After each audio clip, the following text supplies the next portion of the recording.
समादरणीय धार्मिक सज्जनवृंद,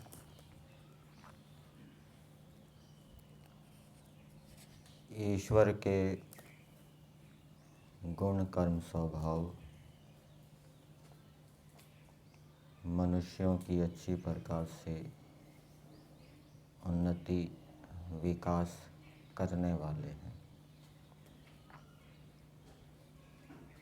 जो मनुष्य ईश्वर के गुण कर्म स्वभावों को धारण करता है वह विकसित होता है। जैसे फूल खिल जाता है इसी प्रकार से मनुष्य भी खिल उठता है, विकसित हो जाता है। ईश्वर के गुण कर्म स्वभावों में एक गुण वेद विद्या भी है। वेद विद्या को धारण करने से, वेद विद्या का आचरण करने से मनुष्य का विकास होता है। एक गुण परमेश्वर का धर्म भी है। परमेश्वर धार्मिक है, सदा धर्म का आचरण करता है। तो जो मनुष्य धर्म का ठीक ठीक पालन करता है वो भी उन्नति विकास को प्राप्त होता है। अथर्ववेद के अंदर एक मंत्र में पद आया है गूर्त श्रवसम। इसका अर्थ किया है कि परमेश्वर हमेशा दान देने के लिए उद्यत रहता है। किसको दान देने के लिए उद्यत रहता है? जो योग्य पात्र हैं, जो अपनी योग्यता बना लेते हैं, फिर उनको देने में ईश्वर कोई देर नहीं करता। तो ईश्वर दान देने में उद्यत है। इसके पीछे शर्त है कि व्यक्ति को पहले अपनी योग्यता बना लेनी चाहिए, पात्रता बना लेनी चाहिए। फिर ईश्वर देने में कोई देर नहीं करता, उसको देने के लिए हमेशा उद्यत रहता है। वैसे सामान्य रूप से तो परमेश्वर सबको दान दे ही रहा है,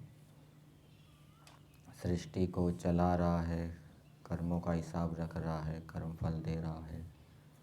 लेकिन विशेष रूप से ईश्वर जो उसके उपासक हैं, उसकी आज्ञा का पालन करते हैं, उसमें प्रेम रखते हैं, उनको विशेष रूप से ईश्वर दान देने के लिए उद्यत रहता है। एक व्यक्ति जो ईश्वर की आज्ञा का पालन नहीं कर रहा और वो ईश्वर से शिकायत करे, ईश्वर की शिकायत करे कि ईश्वर मुझे कुछ दे नहीं रहा, ईश्वर से मुझे कोई लाभ नहीं हो रहा, ऐसा व्यक्ति ईश्वर से शिकायत करने का अधिकारी नहीं है। हाँ, जो ईश्वर की आज्ञा का ठीक ठीक पालन कर रहा है फिर भी उसको ईश्वर से ना मिले, वो तो शिकायत कर सकता है। परंतु ऐसा ईश्वर के प्रसंग में नहीं हो सकता, क्योंकि ईश्वर न्यायकारी है। जैसा जिसने कर्म किया उसका फल अवश्य ही देता है। संसार में तो ऐसा हो सकता है कि कोई व्यक्ति अच्छा कार्य करे और उसको तद अनुरूप फल ना मिले और वो शिकायत करे, लेकिन ईश्वर के प्रसंग में ये नहीं हो सकता। संसार में भी कौन शिकायत करने का अधिकारी है, कौन आरोप लगाने का अधिकारी है, किस विषय में आरोप लगाने का अधिकारी है, ये भी जानना चाहिए। जो व्यक्ति स्वयं किसी गलत कार्य को कर रहा है और उस गलत कार्य का आरोप वो दूसरे पर भी लगाता है कि आप ये गलत कार्य करते हैं, तो वो अनुचित है। पहले व्यक्ति स्वयं जिस गलत कार्य को कर रहा है उसको बंद कर दे, फिर दूसरे के ऊपर ठीक आरोप लगाए, तो ये उचित है, न्याय संगत है। ऐसे ही संसार के अंदर लोग संस्थाओं के ऊपर, सरकारों के ऊपर आरोप लगाते हैं कि ये सरकार ठीक काम नहीं कर रही, सफाई नहीं करती। जो आरोप लगा रहा है उसको पहले अपने अंदर झांक कर देखना चाहिए कि मैं जिस विषय में आरोप लगा रहा हूँ, मैं कितना पुरुषार्थ कर रहा हूँ सफाई के लिए। खुद तो व्यक्ति सफाई करने में कोई पुरुषार्थ कर नहीं रहा, गंदगी फैला रहा है, और सरकार पर आरोप लगाता है कि सरकार सड़कें गलियां साफ नहीं करती। ये क्या है? अनुचित है। तो ईश्वर की ओर से हमें कभी शिकायत नहीं हो सकती यदि हम पूर्ण पुरुषार्थ से ईश्वर की आज्ञा का पालन करें, तो ईश्वर से हमें दान अवश्य ही मिलेगा। ईश्वर के लिए एक उदाहरण से हमें समझना चाहिए। जैसे कोई छोटा राजा किसी शत्रु से युद्ध लड़ रहा है, उसकी सेना कम है, शक्ति कम है, वो किसी शक्तिशाली मित्र राजा से सहायता के लिए याचना करता है। अब वो उसका शक्तिशाली मित्र युद्ध में उसकी सहायता के लिए आ गया, शत्रुओं को परास्त करने के लिए। इसी प्रकार से जो उपासक आसुरी भावों से, काम, क्रोध, लोभ, मोह आदि शत्रुओं से लड़ने के लिए संघर्ष कर रहा है, और उस युद्ध में, उस संघर्ष में यदि परमात्मा आ जाता है सहायता करने के लिए, तो वो उपासक क्या है? उस युद्ध में जीत जाता है। ये वेद के अंदर बता है। और ईश्वर उस युद्ध में किसकी सहायता के लिए आता है?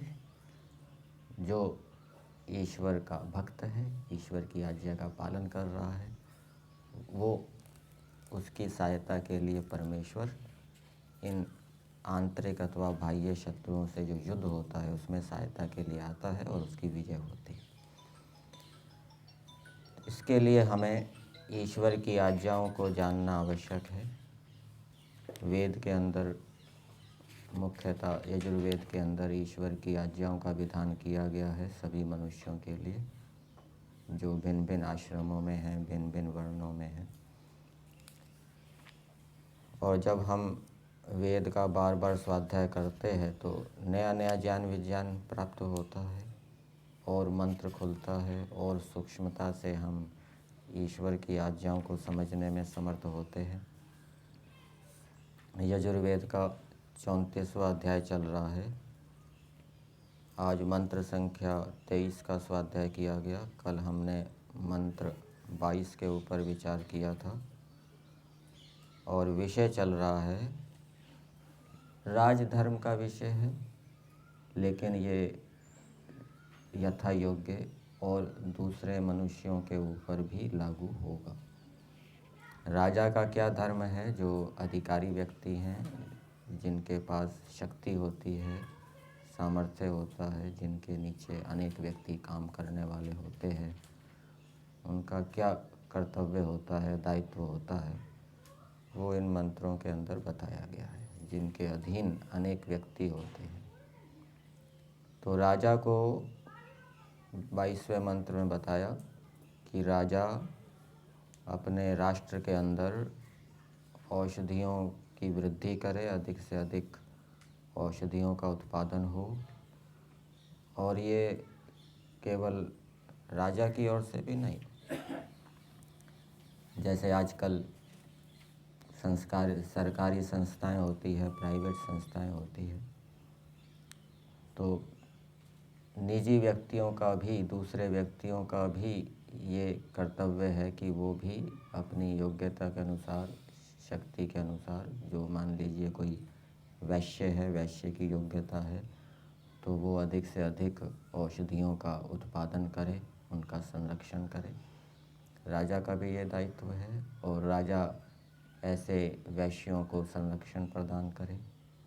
जलों की व्यवस्था राजा भी करेगा, और राजा वर्तमान परिप्रेक्ष्य में सरकार भी होती है और निजी संस्थाएं भी होती है। निजी संस्थाओं के अंदर भी कोई उच्चतम अधिकारी होते हैं, वो उस संस्था के अंदर जो जो व्यक्ति रहते हैं उनके लिए जल आदि की व्यवस्था करते हैं। और सरकार भी गांवों, नगरों, शहरों में जल आदि की व्यवस्था करती है। और इसके अतिरिक्त जो कुछ समाज सेवी व्यक्ति हैं वो भी आगे बढ़ते हैं, वो भी कुएं, बावड़ी आदि खुलवाते हैं परोपकार की दृष्टि से, वो भी उनका भी दायित्व है। तो ये राजा के अतिरिक्त अन्य व्यक्तियों के ऊपर भी लागू हो जाएगा। गौओं का संवर्धन करना चाहिए, राजा भी सब्सिडी आदि प्रदान करे, योगदान सहयोग दे जो गौओं का पालन कर रहे हैं। और जो वैश्य हैं उनको भी अधिक से अधिक गौओं का पालन करना चाहिए, गौओं को बढ़ाना चाहिए, ये उनका भी दायित्व है। और राजा अन्याय को दूर करे न्याय से। इसके अतिरिक्त राजा के ऊपर भी लागू होता है, माता पिता के ऊपर भी लागू होता है। माता पिता भी न्याय से अन्याय को दूर करें, वो अपने बालकों के ऊपर अन्याय ना करे, पति पत्नी से अन्याय ना करे, पत्नी पति से अन्याय ना करे। गुरु आचार्यों पर भी लागू होता है, गुरु आचार्य शिष्यों पर अन्याय ना करें। और सभी पर लागू हो जाएगा, सभी आश्रमों में ये लागू हो जाएगा। जो भी जिस आश्रम में है वो अन्याय ना करे, न्याय से युक्त व्यवहार करे। राजा पर तो ये होगा ही। आज का मंत्र है देवेन नो मनसा देव सोमा रायो भागम सहसा वन अभियुध्य मा त्वा तनत ईशीषे वीर्यस्य उभयभ्य परय चिकित्सा गविष्टौ। यहाँ भी मुख्य रूप से राजा का धर्म बताया गया है। और राजा का धर्म क्या है, पहले हम भावार्थ देख लेते हैं, उसके माध्यम से हमें पता लगेगा। भावार्थ में दिया है राजा आदि विद्वानों को चाहिए। और भी दूसरे जो विद्वान हैं राजा के अतिरिक्त उनके ऊपर भी लागू हो जाएगा। वैश्य भी विद्वान होता है वैदिक परंपरा में, ब्राह्मण भी विद्वान होता है वैदिक परंपरा में। तो राजा आदि विद्वानों को चाहिए कि कपट आदि दोषों को छोड़ शुद्ध भाव से सबके लिए सुख की चाहना करके पराक्रम बढ़ावे। सन्यासी है उसके ऊपर भी लागू हो जाएगा, वो भी कपट को छोड़े। ठीक है ना। छल कपट किसको कहते हैं? दूसरे की हानि पर ध्यान ना देकर अपना प्रयोजन सिद्ध करना। ये सन्यासी भी कुछ ऐसे हो सकते हैं कपट आदि दोषों से युक्त। ठीक है ना। अपने प्रयोजन को सिद्ध करें, परोपकार की जिनमें भावना ना हो। तो कपट आदि दोषों को छोड़कर सबके लिए सुख चाहना। वानप्रस्थी पर भी लागू होगा। वानप्रस्थी भी रह रहा है, वो सबका सुख चाहे। गृहस्थी पर भी लागू हो जाएगा, ब्राह्मण के ऊपर, क्षत्रिय के ऊपर, वैश्य के ऊपर, वो भी सबका सुख चाहे और यथाशक्ति सुख देने के लिए प्रयास भी करे। पति पत्नी के ऊपर भी लागू हो जाएगा। और इससे होता क्या है, क्या फल मिलता है? जब मनुष्य कपट आदि दोषों को छोड़कर शुद्ध भाव से सबके लिए सुख चाहता है तो उससे क्या बढ़ता है? पराक्रम बढ़ता है। पराक्रम बढ़ावे। पराक्रम किसे कहते हैं? बड़े बड़े काम करने की। जैसे राजा है, राजा ने किसी शत्रु को जीत लिया तो उसने पराक्रम कर दिया। तो बड़े बड़े शत्रुओं को, पहले कम शक्तिशाली शत्रु को जीता, फिर अधिक शक्तिशाली शत्रु को जीता, फिर और अधिक शक्तिशाली शत्रु को जीता, तो उसका पराक्रम बढ़ रहा है। और शत्रु बाहर ही नहीं होते, अंदर भी होते हैं। अंदर भी छोटे शत्रु होते हैं, बड़े शत्रु होते हैं। पहले छोटे शत्रु को जीत लिया, फिर उससे बड़े शत्रु को जीत लिया। ये अंदर पराक्रम बढ़ रहा है। तो किसका पराक्रम बढ़ता है? जो छल कपट आदि से रहित होता है, दूसरे के उपकार का, सुख का ध्यान रखता है, स्वार्थी नहीं होता, दूसरे की हानि नहीं करता। सत्याल प्रकाश के तीसरे समोल्लास में दिया है ना ब्रह्मचारी के लिए, दूसरे की हानि आदि कर्म को छोड़ देवे, किसी की ऐसा कोई व्यवहार ना करे जिससे कि दूसरे की हानि हो। फिर आगे दिया, जिस कर्म से दुख की निवृत्ति तथा सुख की वृद्धि इस लोक में हो, उसके करने में निरंतर प्रयत्न करें। तो राजा आदि विद्वानों को ऐसे कर्म करने चाहिए जिससे इस लोक और परलोक में दुख की निवृत्ति और सुख की वृद्धि हो। राजा की भी दुख की निवृत्ति हो इस लोक परलोक में, और राजा के अधीन जो प्रजा है उसके भी इस लोक और परलोक में दुख की निवृत्ति और सुख की वृद्धि हो। कैसे होगी? परलोक में दुख की निवृत्ति कैसे होगी? परलोक में सुख की वृद्धि कैसे होगी? जब लोग अच्छे बुरे कर्मों को जानेंगे। कुछ कर्मों के फल इस जन्म में मिलते हैं जिनको दृष्ट जन्म वेदनीय कहते हैं, कुछ कर्मों के फल अगले जन्म में मिलते हैं जिनको अदृष्ट जन्म वेदनीय कहते हैं। तो यदि अच्छे कर्मों को करेंगे तो अच्छे कर्मों को, जिन कर्मों का फल इस जन्म में मिलना है तो इस जन्म में सुख की वृद्धि होगी। जिन कर्मों का फल अगले जन्म में मिलना है तो अगले जन्म में सुखों की वृद्धि होगी। तो राजा आदि विद्वानों को शास्त्रों को पढ़कर, वेद आदि शास्त्रों का अध्ययन करके, अच्छे बुरे कर्मों को जानकर, अच्छे कर्मों को करके, बुरे कर्मों से हटकर इस लोक और परलोक में सुख को बढ़ाना चाहिए, दुख को निवृत्त करना चाहिए।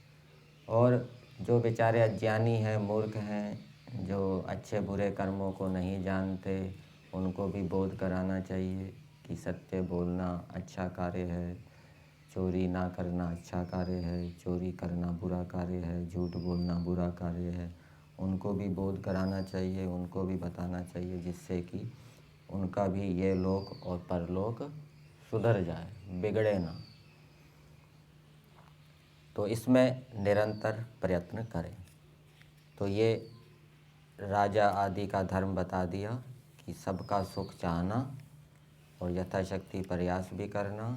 उसका फल भी बताया कि इससे पराक्रम बढ़ता है, शत्रुओं से जीतने का सामर्थ्य बढ़ता है, व्यक्ति और अधिक अधिक शत्रुओं को जीतता है, और इससे इस लोक और परलोक में सुख की वृद्धि होती है, दुख की हानि होती है। अब मंत्र के शब्दों में देखते हैं उसमें क्या राजधर्म बताया है, उसमें भी हमें कुछ विशेष बातें मिलेगी। पदार्थ में दिया है, हे सहसा वन, ये संबोधन में दिया है, और सहसा वन का अर्थ दिया है अधिकतर सेना आदि बल वाले।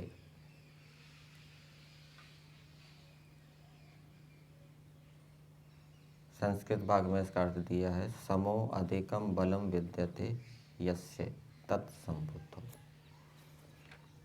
तो राजा के पास अधिकतर, अधिक, अधिकतर, अधिकतम, इसको इस रूप में समझना चाहिए, शत्रु से उसकी सेना का बल क्या है? अधिक होना चाहिए। सोम, संपूर्ण ऐश्वर्य के प्रापक, और राजा की विशेषता क्या होनी चाहिए? वो प्रजाओं को संपूर्ण ऐश्वर्यों को प्राप्त कराने वाला हो, चाहे भौतिक ऐश्वर्य हो चाहे आध्यात्मिक ऐश्वर्य हो। भौतिक ऐश्वर्य में सबको रोजगार मिले, सबको व्यापार करने की सुविधा हो, और बिजली पानी आदि मिले, सबको अच्छी व्यवस्था हो, सब्जियों की कमी ना हो, फलों की कमी ना हो, दूध की कमी ना हो, सब सुविधा से प्राप्त कर लें। सरकार की ओर से होता है तो दूध मिल जाता है सबको समय पर, बिजली पानी आदि, और भी अच्छे अच्छे गुण उनके लिए जो राजा है वो अच्छे अच्छे विद्वानों को नियुक्त करके उन गुणों को प्राप्त कराए। तो संपूर्ण ऐश्वर्य के प्रापक राजा का धर्म ये है कि वो स्वयं संपूर्ण ऐश्वर्य से युक्त हो और अपनी प्रजाओं को भी भौतिक और आध्यात्मिक ऐश्वर्यों को प्राप्त कराए। जो इस प्रकार से अपने राजधर्म का पालन करेगा वो अपने जीवन में उन्नति को प्राप्त करेगा, जल्दी से विवेक वैराग्य से युक्त हो जाएगा। फिर आगे दिया है देव दिव्य गुणों से युक्त राजन। राजा को दिव्य गुणों से युक्त होना चाहिए। दिव्य किसे कहते हैं? दिवु, दिव धातु है, चमकने वाले गुण, ऐसे गुण जो चमके, मतलब कि दूसरों से अधिक हों, विशेष हों। दिव्य गुणों से युक्त राजन जो आप देवेन, ये तो 3 संबोधन हो गए राजा के लिए, सहसावान, सोम और देव। अब आगे कह रहे हैं जो आप देवेन उत्तम गुण कर्म स्वभाव युक्त मनसा, मन से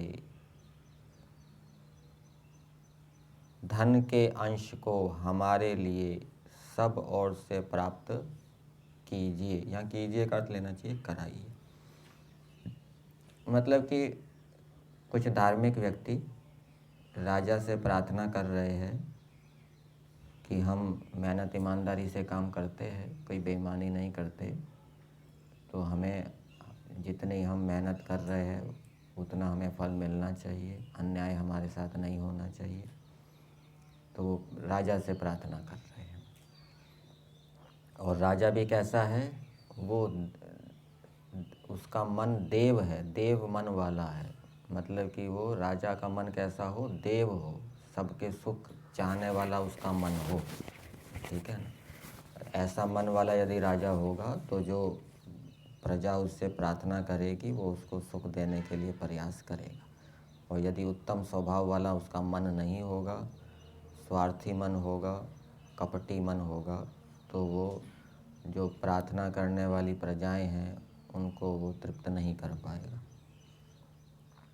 तो धार्मिक प्रजाएं कह रही हैं हम मेहनत ईमानदारी से धंधा करते हैं अथवा नौकरी करते हैं तो हमें ठीक प्रकार से सब उसका फल मिले, कहीं हमारे साथ अन्याय ना हो।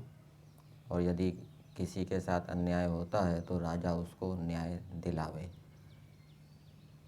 धन के अंश को हमारे लिए अभियुद्य सब ओर से प्राप्त कराइए। ये युद्ध धातु है, युद्धति गति कर्मा, ये निघंटु के अंदर है, गति अर्थ में है। गति के 3 अर्थ होते हैं, ज्ञान, गमन और प्राप्ति। तो अभियुद्ध का अर्थ हो गया प्राप्त कराइए। फिर आगे दिया है आप वीर्यस्य, वीर कर्म करने की इसी से समर्थ होते हो। तो राजा के पास बल होता है, शक्ति होती है, प्रजा के ऊपर कोई अन्याय कर रहा है, कोई जमींदार, कोई सेठ, तो राजा अपनी शक्ति से, बल से उसको अपने वश में कर सकता है, दबा सकता है। इसलिए राजा से प्रार्थना की जा रही है, आपके पास सामर्थ्य है, शक्ति है, आप वीर कर्म करने वाले हो, आप उस शक्ति का प्रयोग भी करते हो। जैसे आजकल CBI है, ED है, ठीक है ना, ये जो घोटाले करते हैं उनके पीछे जाती है, पकड़ती है। इससे आपको कोई ना आतनत दबावे। तो राजा के पास शक्ति होती है, सामर्थ्य होता है, कोई सामान्य व्यक्ति, प्रजा का व्यक्ति राजा को दबा नहीं सकता, ठीक है ना। वो दबाएगा तो फिर जेल के अंदर जाएगा, चाहे कितना ही बड़ा वो माफिया हो, कितना ही बड़ा डाकू हो। तो राजा के पास विशेष शक्ति सामर्थ्य होना चाहिए। इसलिए संबोधन में भी दिया अधिकतर सेना आदि बल वाला होना चाहिए, उसकी शक्ति बड़ी होनी चाहिए जिससे कि कोई उसको दबा ना सके। फिर आगे दिया आपको कोई ना आतनत दबावे, सो आप गविष्टौ, सुख विशेष की इच्छा के होते। गविष्टौ का संस्कृत में अर्थ दिया है गोः स्वर्गस्य सुखविशेषस्य इष्टौ इच्छायां सत्याम। गो शब्द है। गो का अर्थ तो आपने सुना होगा, पृथ्वी को भी गो कहते हैं, गाय को भी गो कहते हैं, सूर्य की किरण को भी गो कहते हैं। लेकिन यहाँ पर गो का अर्थ क्या किया है? स्वर्ग, सुख विशेष। सुख विशेष का नाम क्या है? गो। और उसकी इच्छा में वर्तमान। तो आप सुख विशेष की इच्छा में वर्तमान, दोनों इस लोक और परलोक। तो राजा के अंदर सुख विशेष की इच्छा होनी चाहिए कि मैं संसार के अंदर स्थायी सुख को प्राप्त करूं। क्षणिक, जिसके अंदर क्षणिक सुखों की इच्छा होगी वो तो विषय भोगों में फंसेगा, और जिसके अंदर क्षणिक सुखों की इच्छा नहीं होगी, स्थायी सुख की इच्छा होगी, वो ऐसा राजा विषय भोगों में नहीं फंसेगा, वो धर्म का आचरण करेगा। तो ऐसी इच्छा वाले आप दोनों इस लोक और परलोक के सुखों के लिए प्रय चिकित्सा, रोग निवारण के तुल्य विघ्न निवृत्ति के उपाय को किया कीजिए। तो राजा की इच्छा सुख विशेष की होनी चाहिए, स्थायी सुख की होनी चाहिए। इस लोक में भी स्थायी सुख की प्राप्ति हो, परलोक में भी स्थायी सुख की प्राप्ति हो, खुद की भी और प्रजा के लिए भी उसकी ये कामना होनी चाहिए कि प्रजा का भी लोक परलोक सुधरे, प्रजा भी लोक परलोक में सुख विशेष को प्राप्त करें, स्वर्ग को प्राप्त करें। तो ऐसी इच्छा से युक्त होकर, ऐसी पवित्र इच्छा वाला राजा फिर प्रजा की समस्याओं को सुने, उनका न्याय करे, उनका जो अन्याय हो रहा है उसको दूर करे। तो इस मंत्र में राजधर्म के विषय में बताया। एक तो कुछ राजा की सेना शत्रु से अधिक शक्तिशाली होनी चाहिए, वो संपूर्ण ऐश्वर्यों से युक्त होना चाहिए, और जो प्रजा धार्मिक है, मेहनत ईमानदारी से काम कर रही है, उसकी विशेष रूप से राजा को रक्षा करनी चाहिए। और ऐसी प्रजाओं के साथ यदि अन्याय होता है, धार्मिक प्रजाओं के साथ यदि अन्याय होता है, तो उन प्रजाओं को राजा के पास जाना चाहिए, याचना करनी चाहिए। और राजा की भी पवित्र भावनाएं होनी चाहिए, उसका मन उत्तम स्वभाव वाला होना चाहिए, वो भी सबका सुख चाहने वाला होना चाहिए। तो इस प्रकार होने से राजा और प्रजा दोनों के लोक और परलोक सुधरते हैं। राजा की जिम्मेदारी बहुत बड़ी होती है, और थोड़ा सा भी वो गलत कार्य करे तो उसको दंड भी अधिक होता है, ठीक है ना। कोई सामान्य व्यक्ति गलत कार्य करे, उसको इतना दंड नहीं मिलेगा। राजा कोई गलत कार्य कर दे, कोई ऊक चूक कर दे, अन्याय कर दे, उसको बहुत अधिक दंड मिल सकता है।